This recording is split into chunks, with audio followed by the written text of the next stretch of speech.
Welcome back to the deep dive. You've brought us a truly compelling stack of sources today, and we are ready to cut through the noise, extract the core narrative, and hand you the precise story you need to know.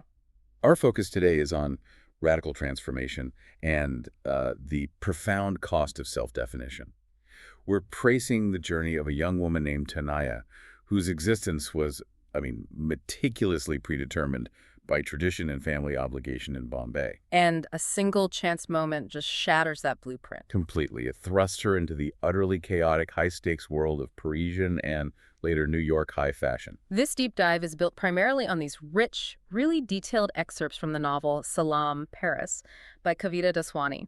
And it's important to note the source's provenance here. It is. Daswani is an insightful writer with real credentials. She worked as a fashion correspondent for major outlets like CNN and Women's Wear Daily. Right, so this isn't just some made-up story about personal drama. It's grounded in a genuinely sharp insider perspective on the modeling industry. Which makes the subsequent cultural collisions all the more intense. Exactly. The central mission here is to analyze the shattering of that rigid cultural blueprint, the familial expectations, the predefined social roles, the sheer weight of tradition. And how all of that can just be broken apart by the force of opportunity and personal will. It's a deep dive into what happens when a young woman is forced to choose between the life she was born into and the self she wants to become. It's really a study in the accumulation of, say, internal capital over financial capital. So let's unpack the constraints that first defined her world. Let's do it. We begin in this very constrained environment of Mahim, Bombay. This is where Tanaya's life is entirely defined by external forces. And the chief enforcer is her formidable grandfather, Nana. Right, and straight away the source material draws our attention to something that seems small but is actually deeply significant. Her name. Her name. Yeah, Tanaya. It means child of mine. And that is incredibly telling. Most are female relatives. They were given names that literally signified beauty, like Sundari, which means lovely, or Nayan for eyes. But her name is just about ownership. Exactly. It signifies nothing but possession. She is an extension of the family. And this semantic choice, it really sets the stage for a life dictated by others. And Nana, her grandfather, was the chief enforcer of this. He wasn't some detached patriarch living in the past. No, not at all. He was a former airline pilot. This is a man who had personally experienced global travel, modern life, and yet he imposed the most rigid, localized control upon his granddaughter. He was constantly reinforcing that her beauty was her only real asset. His instructions for her future were chillingly clear. He didn't focus on her education or ambition or, intellectual curiosity. No. Tanaya's singular role in the world was to be a pretty and quiet wife and a devoted mother. Her body, her appearance, they weren't tools for her own advancement. They were instruments for maintaining family honor. And status. Yes. This control, it manifested in the most physical and limiting ways. The sources highlight that as she grew taller, more slender, around the age of 15, Nana absolutely forbade her from using the public bus. And this wasn't about convenience. Not in the slightest. No, it was about physical preservation. It was like he was viewing her body as a vessel to be shielded from external harm until it could be, properly transferred in marriage. And the reason he gave is just profoundly unsettling. He wanted to protect her from the everyday reality of urban life, specifically detailing his fear of body grazing and flesh pinching. So he's worried about what other men might do. Exactly. The pressure on her existence was immense. Her body was essentially a family-owned commodity that had to remain untouched, pristine. It's such a striking contrast, isn't it? A girl being enclosed and restricted because of her beauty, the implication is that her physical attractiveness was a liability. A liability that needed total control, rather than something she could manage or even enjoy. She was sort of encased in a shell of protective tradition. And this cultural weight is complicated even further by the family's unique hereditary signature, the Shah streak. Right, this silver-gray swath of hair across the hairline. Which was seen as a celebrated mark of lineage, a mother's blessing, a visible sign of connection and favor. But here's where the narrative pivots into this deep psychological complexity. Because Tanaya, despite having this streak herself, felt it completely failed to earn her own mother's affection. And her mother, we learn, was the one exception in the family. She lacked this visible blessing. Instead of the Shah streak, her mother carried a small, dark mark that stretched across her right eyebrow, which the family darkly referred to as a black thing. Oh, wow. And the superstition attached to this mark was really intense. It was blamed on the grandmother having gazed too long at a funeral procession while she was pregnant. So this culture of superstition and criticism just defines their whole emotional landscape. If the streak is a blessing, then her mother's mark is a kind of curse. A sign of misfortune. And given that deep-seated belief system, it's no wonder the mother struggled with her own self-worth. And that struggle comes through when the mother makes this heartbreaking confession to Tanaya. This source reveals the mother felt abandoned, that her life was lost and wasted. And she projects her entire unfulfilled aspiration onto Tanaya's beauty. She tells her that she will achieve everything I never did, a man who will stay, a big, boisterous family. So Tanaya isn't just carrying her own destiny. She's carrying the weight of her mother's deep regret, her unlived life. Her beauty is a functional obligation. A tool meant to fix the historical failures of her mother's generation. That is an impossible situation for any teenager. The path is set, it's rigid, it's oppressive, but every story like this needs a catalyst. And for Tanaya, it arrives just 2 days before her 19th birthday. And that's a surprisingly intellectual catalyst, achieved through these small, illicit means. Yes, the spark rebellion doesn't come from some dramatic relationship or a scandalous incident. Yeah. It comes from secretly shared, illegally obtained copies of Teen Cosmo that she'd read with her friend Nalilo. It's the beginning of her looking outward. But the actual internal roadmap, the mission statement for her revolution, is crystallized by an old Hollywood film, Sabrina. She watches it repeatedly, not for the romance, but for one particular moment of philosophical self-realization. I find this part so fascinating. In a world defined by the control of her body and her appearance, the thing that compels her to act is a purely cognitive revelation. She watched it 7 times, focused on the scene where Sabrina is in Paris. She's seated at a desk with a tasseled lamp, and she's writing a letter home to her father. And the precise words are key here. They are. She writes, "I have learned how to live, how to be in the world and of the world, and not just to stand aside and watch." And that is a complete repudiation of Nana's entire mandate for her. She wasn't just tired of the control. No, she was tired of being a spectator in her own existence. That quote becomes her personal mantra. And her resolution is immediate and radical. She must go to Paris. Which is just, think about it. This is a middle-class Muslim girl who, up to that point, needed permission to take the bus. And now she decides she has to launch a revolution on another continent simply to be in the world and of the world. So the question is, how on earth does she actually pull that off? Well, the only way possible under Nana's surveillance, she leverages the very system designed to trap her. The arranged marriage. So she uses the arranged pre-wedding trip as her vehicle for escape. Nana permits it, but only under the strictest assumption. The assumption being that she is going to see Tariq, a man of good standing whose family has historical ties to theirs. Right. And Nana emphasizes that in his day, these kinds of pre-wedding meetings were not a luxury. The trip is granted under this rigid framework of obligation. It's just an administrative formality, really, preceding the inevitable marriage, and it guarantees her return as an engaged woman. Her destination is Paris, where she's supposed to stay with her Aunt Mina, a Muslim widow. Mina is described as having lived in Paris for years, but remaining Muslim at heart. Which signifies she's still upheld many of the traditional values. Exactly. But Mina is also struggling with significant health issues, bad blood pressure, maybe a clot, and she very quickly becomes eager for Tanaya to just finish your matter and go back home. So Tanaya is an unwelcome complication in Mina's life. Right, and her initial experience of Paris is a masterclass in psychological isolation and financial anxiety. She wanders the streets, she's marveling at the sights, but the sources paint this really painful picture of her focus on cost. For the first 3 days, she couldn't even bring herself to enter a store for a simple bottle of water. She was just so overwhelmed by nervousness and the sheer expense of it all. It's such a profound realization, isn't it, that being in the world is actually terrifying when you don't have any agency or money. And the only French word she knew was bonjour. So she's physically free, but utterly paralyzed by these cultural and economic barriers. The pressure mounts as the deadline approaches. She's scheduled to return in 72 hours when Tariq finally appears on day 11 of her trip. And the description of Tariq is important here. It is. He's handsome, impeccably dressed in a dark suit and tie.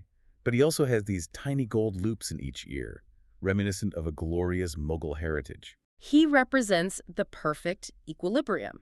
Traditional reverence coupled with modern professionalism. He is exactly the man Nana chose to secure Tanaya's future. But Tanaya, fueled by her internal mantra from Sabrina and having experienced this tiny sliver of autonomy, she refuses him. And this is the moment. This is when the cultural blueprint just explodes. The consequences are immediate and just devastating. Nana, alerted to the refusal, finds a corner phone booth, and he's acutely aware of the 6-second cost increments as he's talking. And he unleashes every curse imaginable. He calls her a whore, a mad cow, and a bloody, stupid, ungrateful bitch. And then he declares her dead to me. And he goes a step further, doesn't he? He does. He places a spiritual curse on her head, insisting Allah would punish her with maiming or paralysis. This isn't just anger. It's the weaponization of her entire belief system against her newfound freedom. And the silence of her mother, who didn't even come to the phone, that speaks volumes about the collective rejection. So when you're faced with this terrifying declaration of complete familial abandonment, the question is, how do you not immediately retreat? How do you find the resolve to stay in a strange country where you can't even bring yourself to buy a bottle of water? She finds crucial support in an unexpected figure, her cousin, Shazia. Right, Mina's daughter, who arrives from L.A., and Shazia is a parallel rebel. She had previously been disowned by her own mother, Mina, for moving to L.A. Though they had since reconciled because of Mina's illness, but that shared history of rebellion immediately gives Tanaya a lifeline. Shazia provides the validation she desperately needs. She tells her, it's never easy going against the grain. And this wasn't some abstract advice. No, it was proof. Proof that survival and even eventual reconciliation was possible after a radical departure. So Shazia becomes her guide to Insider Paris, which is this necessary counterpoint to the anxiety Tanaya felt when she was alone. She takes her to the fashionable Buddha bar, to El St. Louis for ice cream. Window shopping at Saint-Germain, taking coffee and croissants at the iconic Le Dumago. This exposure to effortless independence, to a world where women defined their own leisure, it just solidified her choice. And that choice is cemented by her first truly independent act, moving out of Aunt Mina's apartment. She moves into a flat with roommates, Carla, Juliet, Teresa, who represented real financial and social independence. They operated under these clear, functional rules, which is fascinating because she exchanges Nana's suffocating patriarchal rules for a set of communal, self-imposed democratic rules. What kind of rules? Things like distinct refrigerator zones and, most importantly, no men overnight. She was still adhering to a strict moral code, but it was one she chose for herself, enforced by peers rather than by patriarchs. So she's navigating this complex transition. She needs the structure to feel safe, but she also needs the freedom to explore her place in the world. Exactly. The transition from Ramahal, that chipped and gray building of her youth, to this self-governed Paris flat is the defining physical separation from her past. Now she just has to figure out how to survive. Which means work. And Tanaya's first job is a major cultural transgression. She finds work at a place called Café Crème, owned by a man named Matthias, who's part German and multilingual. Her hours were 11 a.m. to 7 p.m., which included these mandated breaks for a coffee and a cigarette. Her initiation into European working culture. Right. And for a well-born Muslim girl, waitressing was simply not done. It was considered profoundly low status and, potentially compromising. But having been declared dead by her family, those social rules no longer applied. The necessity of income trumped social standing. And her modeling career starts, ironically, from this position of servitude. Matthias's cafe was hired to cater a small fashion show, a défilé. And to her shock, she was forced into this humiliating uniform that the client demanded. A short black dress, fishnet tights, a lace apron, and a hat, the cliched French maid uniform. It's a powerful visual irony. The girl who fled Bombay to avoid being a quiet, subservient wife is now literally dressed up as a sexualized European servant. But this moment of subservience ironically becomes the vehicle for her liberation. How so? The designer, a man named Bruno, insists she modeled just one outfit. She does the shortest 60-second walk of her life, and she describes it as the most exhilarating moment she'd ever experienced. So she tasted the spotlight, even if it was just an accident. Exactly. And this tiny accidental exposure yields the crucial early break. A small, not-so-famous newspaper, described in the sources as pas du tout significant, runs a grainy black and white shot of her. And the caption mentions the young Muslim waitress who has never modeled before. Matthias rightly points out that this isn't going to launch a career. It's too small, too low res, but the seed of possibility has been planted. The real discovery, though, happens later, when she's exploring the city on her own. She walks into the opulent gold filigreed lobby of the Hotel Intercontinental on Rue de Rivoli. She's feeling profoundly out of place in her voluminous clothes. And as she leaves, she is spotted by Dimitri Marounis. And Dmitri is the vice president of a small agency, a Greek man, who follows her out onto the street and insists she has the looks to be rich.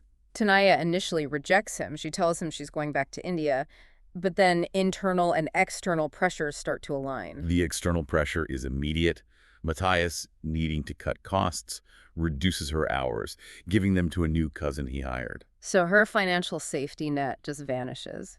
And her roommate, Juliet, provides this very pragmatic, very Parisian advice, just for the money. It's much more fun than picking up somebody's dirty dishes. And so she agrees to meet Dmitri. Yes. And the reality of Dimitri's agency immediately shatters any illusion of high glamour. The office is small, it's makeshift, there's a discarded pizza box sitting on a chair. Her first professional photos are taken by a Slovakian photographer using the exact same kind of inexpensive Konica camera that her nana used to photograph the family. It's incredible how the symbols of her old life just bleed into her new professional one.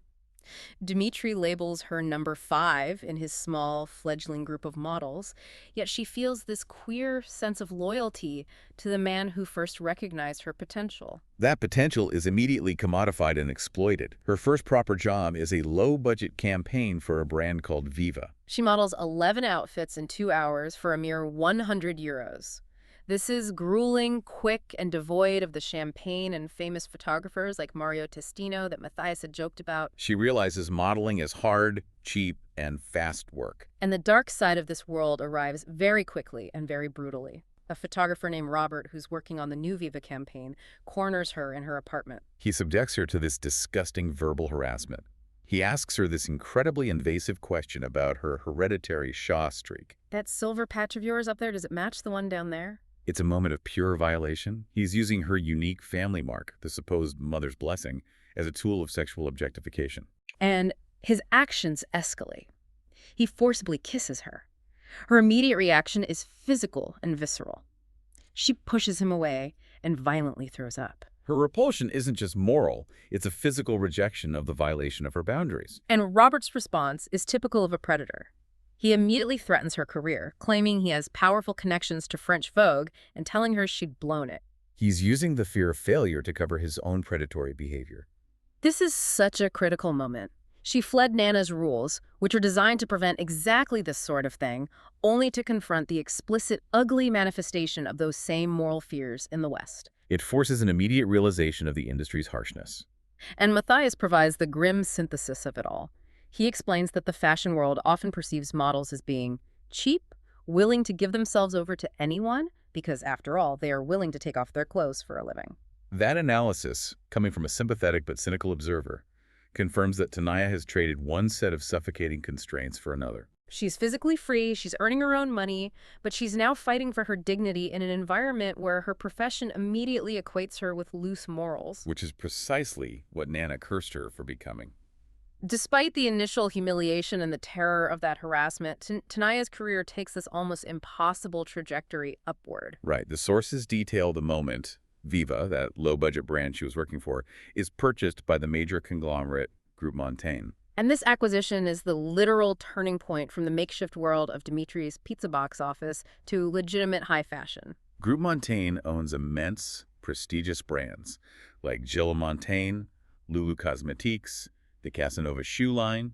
Being selected as the new spokesmodel for Viva under their umbrella signals immediate global validation. She is immediately whisked off to New York, the declared center of the world, and placed under the management of Stavros, Dimitri's impossibly gorgeous cousin. Stavros promises her a future as bright as the moon, but with that acceleration comes this intense new pressure. The constraints are now aesthetic, not moral, but they're equally rigid. She's facing casting calls for top designers like Pasha de Houtner. Stavros insists they have to shake things up because the catwalks are currently saturated with these emaciated Eastern European models, but Tanaya herself is not considered thin enough yet. Her physical transformation begins immediately. Her trainer, Marco, is merciless. He points out, "You're not fat and you have back fat. What's that about?" And she's successful. She drops precisely 9 pounds, 3 ounces. The pressure to conform is absolute. It proves she simply traded the constraints of Nana's morality for the constraints of the fashion scale. And this is where the industry's dark humor takes over. A model named Pee provides the cynical, standard advice for maintaining that figure. Suggesting the typical new model diet of coffee, ciggies, and cocaine. Tanaya, who is still maintaining the moral strictures of her past, has to achieve this conformity through sheer willpower and starvation, while she's surrounded by suggestions of self-destruction. And as her career soars, Stavros is plotting covers of Vogue and global endorsement deals with major companies like L'Oreal. Her success causes this devastating public shame back home in India. The irony is just total. Her family had no context for her success, only for the visual proof of her alleged moral decay. And Aunt Mina, who shares that curious affinity with Nana that comes from having a rebellious daughter, ensures the judgment is delivered. She mails Nana a clipping of the most scandalous Viva campaign image. And the image itself is a direct violation of everything Nana held sacred. It shows Tanaya in a light blue lace camisole and matching underwear, her legs crossed, with a cherry in her red-painted mouth. For Nana, this was not fashion. This was photographic evidence of his whore curse coming true. The reaction is a health crisis. Nana suffers a near stroke, calling her a common prostitute and ripping the magazine page into 1,000 pieces. It's a literal destruction of the evidence of her success. Tanaya attempts a genuine outreach. She sends her family an envelope containing a clipped Madame Figaro article. The article dubbed her the lonely Muslim model, after she bravely told the reporter about her Sabrina moment, Nana's curse, and the painful lack of courage shown by her mother. She was trying to frame her journey as a quest for selfhood, not for fame. And the rejection is this bureaucratic, cold finalization of the family's decree. The envelope is returned to her, unopened, marked in Nana's unmistakable handwriting. Please return, sender unknown. She is officially erased, declared a stranger. And if that rejection wasn't painful enough, her success is then leveraged into a lie. Stavros and her publicist Felicia arranged a purely contractual fake romantic relationship with a British pop star, Kai, whose single has just recently gone multi-platinum. This is the ultimate cynical paradox. She risked everything to escape a mandatory arranged marriage to Tariq, only to enter a mandatory year-long fake relationship with Kai. And the purpose. Kai needed a beard to counter persistent gay rumors. His agent insists that in the music industry, rock and sex go pretty much hand in hand. The details of the contract are absurdly specific. It required public kissing, perfectly coordinated appearances, even attending an AIDS fundraiser in St. Tropez together, and maintaining the illusion of cohabitation for a minimum of 1 year. It was a business transaction designed purely to generate gossip and boost their marketability. She confesses the bizarre truth to Nilu, her one confidant. We are like brother and sister. The relationship the public devoured, sultry, hot, glamorous, was privately rather tame. It involved kissing only when they suspected a photographer was nearby. The coordination of these lies is incredible. The sources mention this specific example of landing on a private airstrip where they had to coordinate their appearance. Kai looking scruffy and sexy, and Tanaya being instructed to keep her sunglasses off so the photographer could get a really good look at my face. Her entire life has become a performance, orchestrated by handlers. It's a system just as rigid as Nana's, only it's framed in designer clothes. The fundamental contradiction of her life is now absolute. She is globally successful, financially independent, and physically desired, yet she is emotionally isolated and constantly forced to perform a lie. While simultaneously knowing her success has destroyed her standing in the only world that ever truly mattered to her. And this brings us to a crucial point of internal analysis. Tanaya is now a global celebrity, but she is utterly detached from the moral value system of the fashion world she inhabits. The financial realization she has is a moment of profound cognitive dissonance. She calculates that in the 12 months since leaving home, she had earned more money than Nana had accrued in 23 years as a career airline pilot. And this is the economic measure of her freedom. The money grants her immense power and choice. But she understands instantly that to Nana, this money means nothing but prostitution. The financial success is absolutely irrelevant to the moral judgment leveled against her. She has economic freedom, but she still carries this cultural guilt. And just as her internal conflict peaks, her past reemerges through Tariq, the man she rejected. Tariq, now involved in film finance, finds her in New York. He didn't come to apologize or woo her. He came to deliver news. Nana was crippled. He'd been hit by a bus while riding in an auto rickshaw 3 weeks prior. And the news, delivered so impersonally over a dinner table, finally breaks Tanaya's reserved composure. She unleashes all her pent-up anger at the constant implicit judgment Tariq still carries regarding her choices. She confronts him directly about the deeply entrenched patriarchal privilege. She yells at him, "It's easy for you to talk. Your parents would never have cursed you with Allah's wrath because you are a man. You were meant to go out and conquer the world." She forces him to recognize that his freedom was inherent, whereas hers had to be stolen at the cost of her family. And then, in this dramatic, almost desperate move, she shares the one secret that proves her essential moral preservation. The Kai relationship is a charade, and despite the lace underwear campaign, she is still a virgin, saving yourself. This revelation is so profoundly complex. Why did she feel the need to reveal this deeply private, conservative value? Because it immediately melted Tariq's disapproval. It proved that despite rejecting the external trappings of her culture, she had maintained the core moral integrity they valued. It's a moment of seeking traditional validation after her radical rebellion. But the news of Nana's injury compels her to return. She flies back to Mumbai, but refuses to go to Ramahal, the family apartment. She chooses instead to stay at the luxurious Hotel Sun and Sand. A place she had only dreamed of visiting as a child, and now being there felt odd and illicit. It's the visual definition of exile. She is physically back in her city, wealthy beyond measure, but she is still excluded from her home. When she finally engages with her family, her mother confirms the emotional status quo. Still angry, still sad. The only warmth comes from her Aunt Gaura, her sole supporter, who reveals that despite the furious public curse, Nana prayed for her daily. And the small fact of hidden affection begins to chip away at that monolithic image of the cruel patriarch. But Gaura provides the true bombshell, the discovery that reshapes Tanaya's understanding of her entire lineage. Nana, Gaura reveals, had the accident while going to mail a letter from Tanaya's father. And that letter contained the deepest family secret, long concealed by her mother. It revealed that her mother left her father, not the other way around, and that the mother hated herself for that choice. Gaura confirms the psychological legacy. Her mother sees you as the woman she never was. Suddenly, all the puzzle pieces just snap into place. The rigid control, the lack of maternal affection, the desperate focus on Tanaya securing a husband who would stay. It wasn't just about enforcing tradition. It was about her mother projecting her own self-hatred and profound regret onto her daughter. Tanaya's successful rebellion became a living, painful reminder of her mother's own failure to choose freedom. The final, harrowing meeting with Nana takes place. He grants her forgiveness, saying he is too weak to hold on to grudges. But forgiveness isn't the same as a blessing. His look still conveys this crushing disappointment, like I was the child who had burned down the family house by mistake. And this leads to Tanaya's deepest realization, synthesizing her entire journey. She thinks not being cursed is one thing, but having blessings, that is something else. She had gained the world, but lost the emotional acceptance she still, deep down, craved. And the pain is compounded when Tariq follows her back to Mumbai. He confesses he's falling in love with her now that he knows her secret. But during a second meeting by the pool, he details exactly why he couldn't pursue a relationship with her. He cites her unconventional lifestyle and how her choices shocked his traditional worldview. He spoke for 5 minutes, detailing her unsuitability, and the sources emphasized Tanaya realizing her heart was breaking. Her fight for independence had a cost she hadn't yet calculated. Tariq, though modern and handsome, was still trapped by the worldview she had shattered. He could accept her body was pure, but he couldn't accept her revolutionized mind. The emotional fallout from Tariq's rejection and Nana's qualified forgiveness immediately triggers the end of the fashion charade.